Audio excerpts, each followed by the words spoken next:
I just kept thinking of the story of the golem of Prague.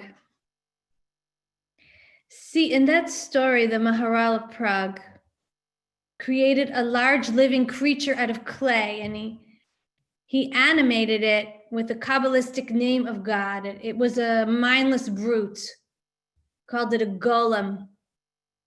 And he built it to protect his community from outsiders and danger. It was a strange means to a greater end. Only what happens in the story, see, as you probably remember, the golem starts to outgrow the vision of its creator, and it gains strength, and it runs wild, and it becomes violent, and it takes innocent lives. And the rabbi and all the townspeople are forced to destroy the golem. Or some say the golem goes crazy and runs away. And as I sat this week, stunned, like all of you, like the rest of the country, watching the mob of white supremacists and conspiratory theorists and anti-Semites and marauders desecrate the Capitol, our house, I just kept thinking of the golem. This power that once fully unleashed just grew tremendous and violent and out of control, taking on these monstrous proportions. Because once uninhibited, the mob that went into the Capitol was bent only on degradation and vandalization. It had forgot its purpose entirely. It was the opposite of deference. It was bullying. It was forcing the country. It was forcing all of us to bend to its will. And in the process, the dignity of the House and the Senate, the house of the people where our laws are made and agreed on or disagreed on, the place where our democracy is built and rebuilt, that place was desecrated. Now you could say Trump is the golem, the band leader, the means to the ends for millions of people that got out of hand. Or you could equally say the mob, the heartless, volatile combination of greed and fear and racism that Trump has built for years and unleashed, the combination that sprung to action before our eyes, perhaps that is the golem, a means to Trump and Trumpland's end of staying in power. And perhaps there's no way to separate the two. Perhaps they're two heads of the same beast. However, underneath the desecration of our house, underneath the torn art and the broken glass, something else was revealed, something that's even harder to repair.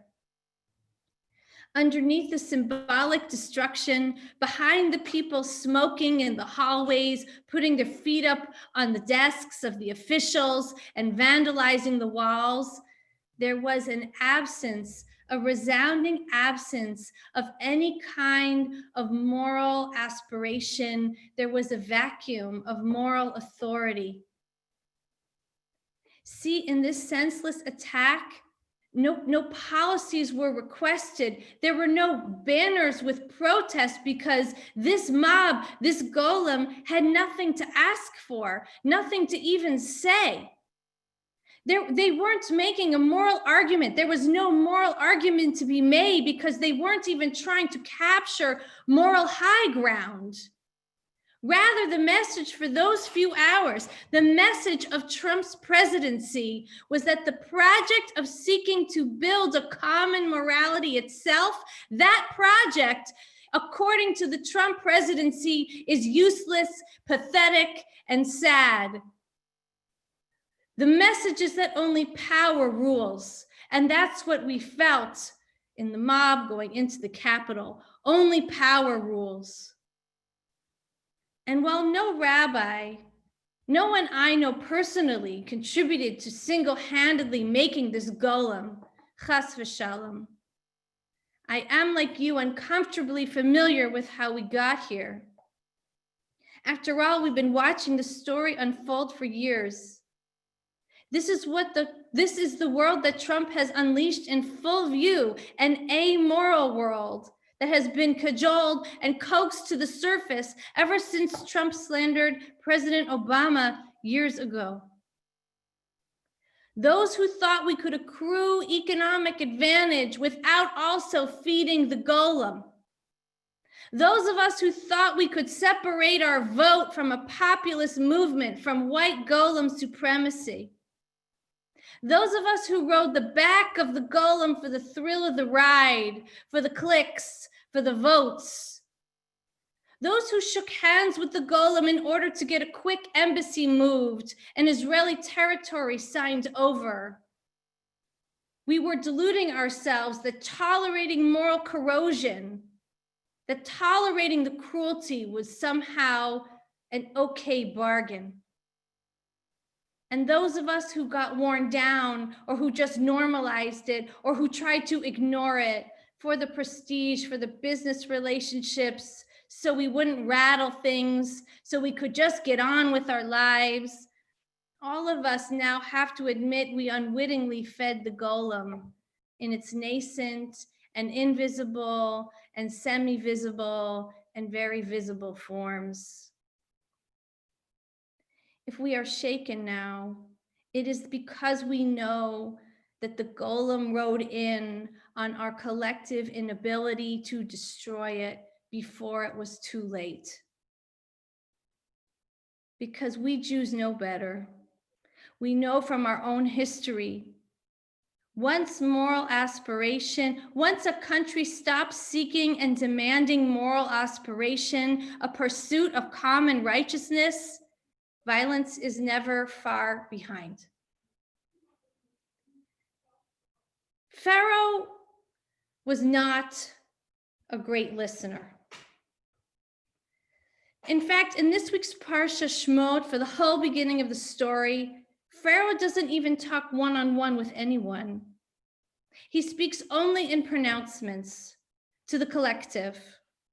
I'm not sure if he had access to capital letters or not, but I feel if he had them, he would have used them with abandon. Pharaoh's also disinterested in the past and pretends not to know the history of his own country.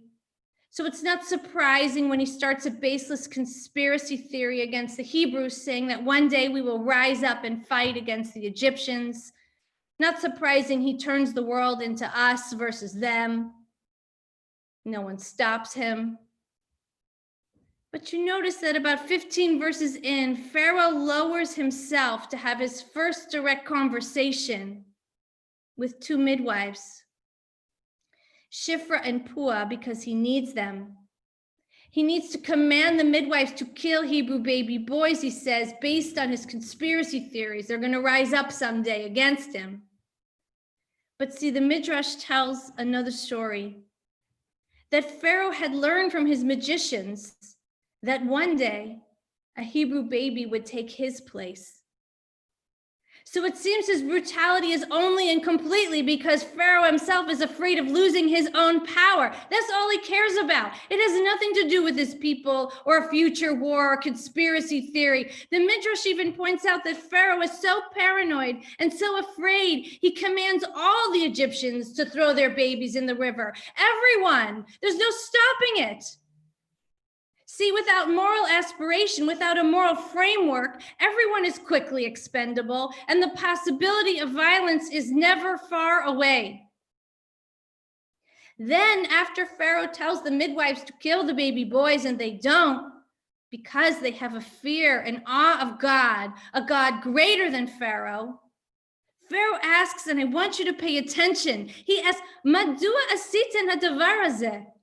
How could you do such a thing? He says, how could you let the babies live? How could you let the babies live? I want you to take in the absurdity of this question. How could you let the babies live? Because this absurdity is caused by a world without moral aspiration. How could you let the babies live? It's like asking a doctor how he could heal or promote safety. It's like asking a firefighter why she puts out a fire. It's like asking elected representatives how they could ratify an election that expresses the will of the people. How could you let the babies live? What a question. Bringing babies into the world. This is what a midwife does. except that in a world where brute power is the only currency, in a world where moral aspiration is derided and taboo, the midwives are forced to answer this question as if it is an appropriate question. And this is, in large part, how our country has felt in the past administration.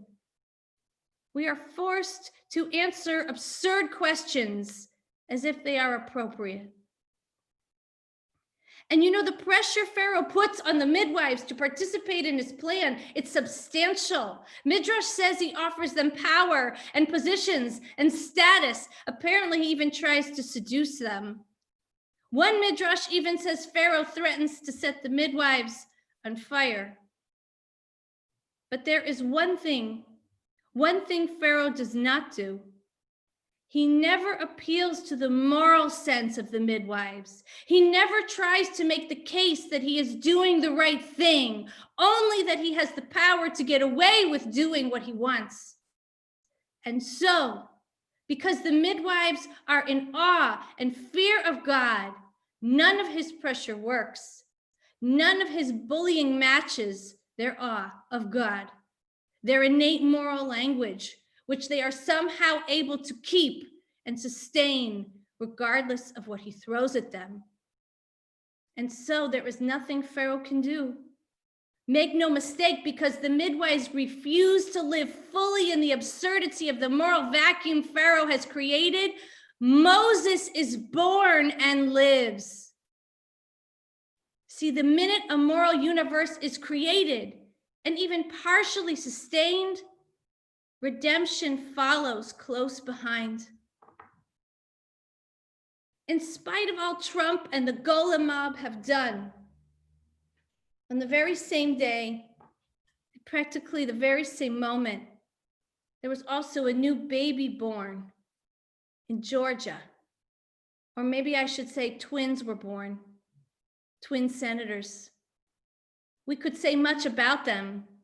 The Reverend Dr. Raphael Warnock and John Ossoff, their partnership, the fact that one is Jewish, the fact that another is a preacher of the liberal tradition, a progressive religious political leader, that he will not be giving up his pulpit at the famous Ebenezer Baptist Church, the place where Reverend Dr. Martin Luther King once stood and led. Much deserves to be said about them, but this Shabbat, I want to focus on their midwife, their doctor, the mastermind Stacey Abrams, whose courage and refusal to live in a moral vacuum, like the midwives of Shemot, of Exodus, in no small way, birthed these senator twins into the world. See, because remember Abrams, after she was defeated by voter suppression, after she was defeated, rather than taking the lesson that corruption and fear tactics are the only way to win, Abrams spent a decade building a democratic political infrastructure in the state, first with the New Georgia Project, and then with Fair Fight, the voting rights campaign she founded in the wake of her losing campaign for governor in 2018. So, for example, in 2019, she helped fund Kentucky Democrats file a lawsuit and restored to the polls some 175,000 voters who had been purged by the Republican governor.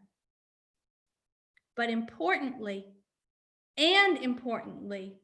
Ms. Abrams stressed that efforts like these can matter little if citizens do not buy into the act of voting itself. In other words, if the barrier to participation is not so much a law or policy, it is a belief that the system has never valued one's voice to begin with. If you don't think the system values your voice, it doesn't matter what the law is. That is the barrier to participation. What I'm saying is that Abrams restored votes and she worked to rehabilitate a belief, a moral aspiration that in a functioning democracy, every voice is valued. You see, Abrams saw the same golem we all did. You could say in weathering her losing campaign, she saw the golem and all its power unleashed. She saw all the power it unfairly protected, how unruly and obstinate and brutal and cruel and uninterested in morality that golem was. And Abrams fought that golem, that Pharaoh, not on its own terms, but by bringing belief and moral aspiration back into the equation, back into the conversation. And because of her work, now there are twins that have been born in Georgia. There's a tradition that Pua, the younger midwife, would act as a bleater, a bleater. You know what that is? That is someone who would stand in the birthing room and would cry out and get the baby while it was still in its mother's womb to cry and so emerge as fast as possible. For the past 10 years, Abrams has been like that holy midwife of our Torah. For all the voters who never trusted the polls, she was listening for their cries before they were ready to be born. Listening ear to the ground for all that went unheard, listening for all the cries in the night, the wishes unsaid, listening for the moral questions and challenges and arguments and aspirations and moral language that might be revealed along with those cries, maybe crying them into existence herself from time to time, coaxing those cries until they were ready to emerge and exist in the world. And now twins have been born in Georgia. This is not the end of the story. It's not the end of Stacey Abrams' story. It's not the end of Georgia's story. It's certainly not the end of America's story. There are many more cries that need to be brought into the world, let alone heard. It is just the beginning, but make no mistake, something is beginning, something has begun, a new redemption has indeed been born.